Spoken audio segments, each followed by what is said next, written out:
Assalamualaikum warahmatullahi wabarakatuh. Nama saya Konita Umi Sabarni dengan NIM 1800590. Jadi sebelum kita membahas tentang faktor pendorong kewirausahaan, alangkah baiknya kita mengerti dulu apa sih yang dimaksud dengan kewirausahaan itu.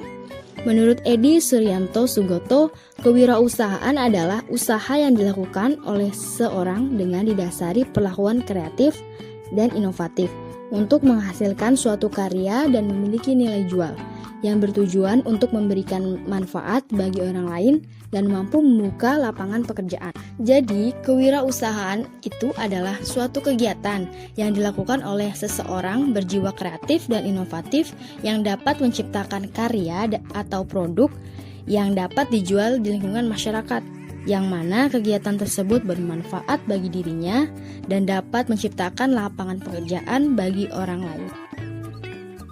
Perkenalkan, saya Delta Ida Putri dengan NIM 1800452. Saya akan menjelaskan poin berikutnya mengenai faktor pendorong kewirausahaan. 5 faktor pendorong proses kewirausahaan menurut Timmons, yaitu sebagai berikut. Yang pertama, digerakkan oleh semangat meraih peluang bisnis. 2. Digerakkan oleh wirausahawan terkemuka dan tim kewirausahaannya. 3. Hemat dan kreatif dalam menggunakan sumber daya. 4. Sadar akan perlunya kesesuaian dan keseimbangan. Dan yang terakhir, terintegrasi dan holistik. Nah, kelima hal tersebut merupakan komponen proses kewirausahaan terkontrol yang dapat diukur, dipengaruhi, dan diubah sesuai dengan semangat dan kemauan masing-masing individu. Nama saya Nur Aini, NIM 1806023, ingin menjelaskan tentang faktor pendorong kewirausahaan menurut Kuncara tahun 2008. Faktor pendorong kewirausahaan terdiri atas faktor internal dan faktor eksternal. Faktor internal yaitu kecakapan pribadi yang menyangkut soal bagaimana kita mengelola diri sendiri. Kecakapan pribadi seseorang terdiri atas 3 unsur terpenting, yaitu yang pertama adalah kesadaran diri. Kesadaran diri menyangkut kemampuan mengenali emosi diri sendiri dan efeknya, mengetahui kekuatan dan batas-batas diri sendiri, dan keyakinan tentang harga diri dan kemampuan sendiri atau percaya diri. Yang kedua adalah pengaturan diri.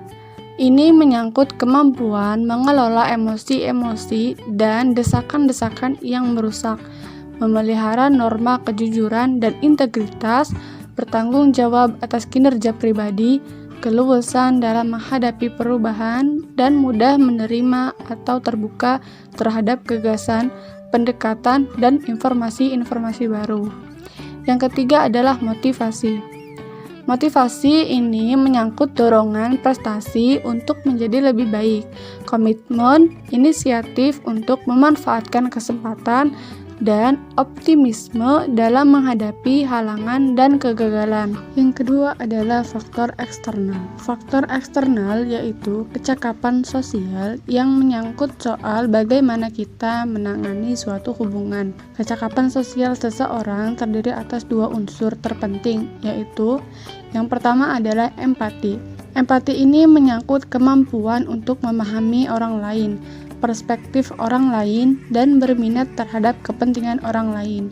Juga kemampuan mengantisipasi, mengenali, dan berusaha memenuhi kebutuhan pelanggan, mengatasi keragaman dalam membina pergaulan, mengembangkan orang lain, dan kemampuan membaca arus-arus emosi sebuah kelompok dan hubungannya dengan kekuasaan juga tercakup di dalamnya. Yang kedua adalah keterampilan sosial. Keterampilan sosial termasuk dalam hal ini adalah taktik-taktik untuk meyakinkan orang atau persuasi, berkomunikasi secara jelas dan meyakinkan, membangkitkan inspirasi dan memandu kelompok, memulai dan mengelola perubahan, bernegosiasi dan mengatasi silang pendapat, bekerja sama dengan tujuan bersama, dan menciptakan sinergi kelompok dalam memperjuangkan kepentingan bersama.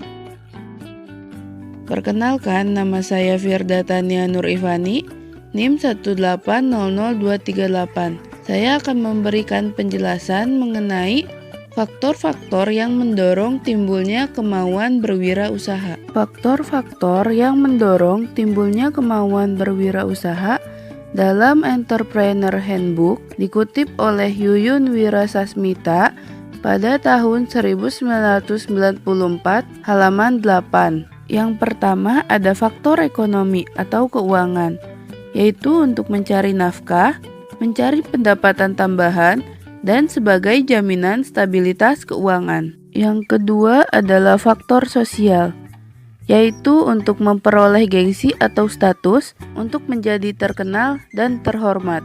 Yang ketiga ada faktor pelayanan, yaitu untuk memberi pekerjaan pada masyarakat, membantu ekonomi masyarakat, dan untuk masa depan keluarga. Yang terakhir ada faktor kebutuhan diri, yaitu untuk menjadi sesuai keinginan, menghindari ketergantungan pada orang lain agar lebih produktif, dan menggunakan kemampuan pribadi. Saya Yolanda Salwa Putri akan menjelaskan 3 faktor yang berperan dalam kesuksesan wirausaha. Yang pertama, kepribadian. Sejatinya, tidak ada kepribadian ideal dalam wirausahawan. Setiap orang memiliki kepribadian yang berbeda-beda dalam mengasah jiwa wirausaha dalam dirinya. Akan tetapi, seorang wirausahawan harus memiliki keterampilan yang bisa dipelajari, dan yang paling penting, seorang wirausahawan harus mampu mengambil keputusan dengan keyakinan dan siap mengambil resiko atas keputusannya. Yang kedua yaitu pengalaman. Pengalaman dalam berwirausaha salah satu kunci keberhasilan dalam berwirausaha. Dan dari pengalaman tersebut, seorang wirausahawan dapat mengumpulkan informasi dan bisa bertindak sesuai dengan informasi tersebut. Dengan demikian, kesuksesan juga berkaitan dengan persiapan dan perencanaan yang matang. Dan yang ketiga, pembimbing. Seorang wirausahawan juga membutuhkan seorang pembimbing dalam menjalankan proses usahanya, dan juga sekaligus dijadikan panutan untuk memotivasinya. Kami akan memaparkan analisis produk yang akan kami buat, yaitu masker bakat. Apa sih masker bakat itu? Masker bakat adalah masker batik ikat. Nah, langsung saja, ini dia adalah pemaparan analisis SWOT dari produk masker bakat. Yang pertama ada strength atau kekuatan. Jadi produk masker motif batik ikat ini sangat unik dibandingkan dengan masker lainnya, karena tampilan yang menarik dengan mengangkat kearifan lokal yaitu batik. Kemudian masker ini terbuat dari bahan kain yang bisa dicuci dan digunakan secara berulang. Jadi lebih hemat dibanding masker sekali pakai. Weakness atau kelemahan dari masker bakat ini yaitu diantaranya warna batiknya dengan jangka waktu yang lama ketika dicuci secara terus-menerus akan menjadi pudar, serta mungkin ada beberapa masyarakat yang tidak menyukai masker yang berwarna-warni. Opportunity atau peluang.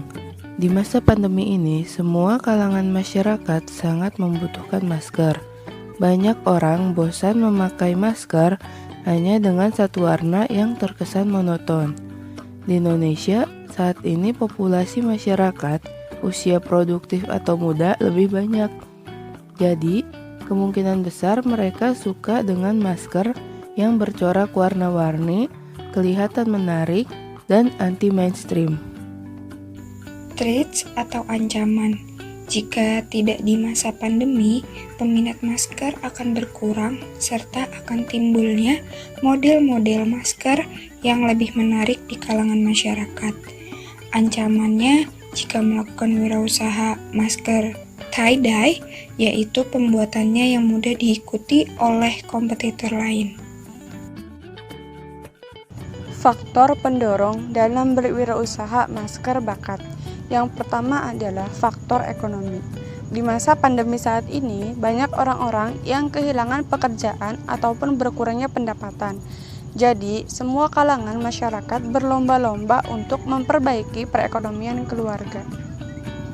Contohnya kami sebagai mahasiswa juga ingin membantu keluarga kami dengan cara membuat suatu produk yang bernilai jual. Adanya faktor ekonomi keluarga yang kurang dapat mendorong kami untuk berwirausaha. 2. Faktor sosial. Tidak dapat dipungkiri setiap orang ingin merasa terkenal dan merasa bahwa dirinya terhormat.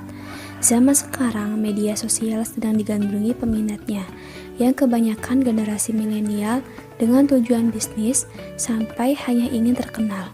Kami juga ingin merasakan dikenal oleh masyarakat banyak. Yang ketiga, faktor pelayanan. Tujuan kami membuat usaha masker ini karena ingin membuat barang yang bermanfaat bagi orang lain. Karena di masa pandemi ini, masker sangat dibutuhkan. Yang keempat, yaitu faktor kebutuhan diri. Dengan membuat usaha masker ini, kami mengharapkan dapat menjadi pribadi yang mandiri.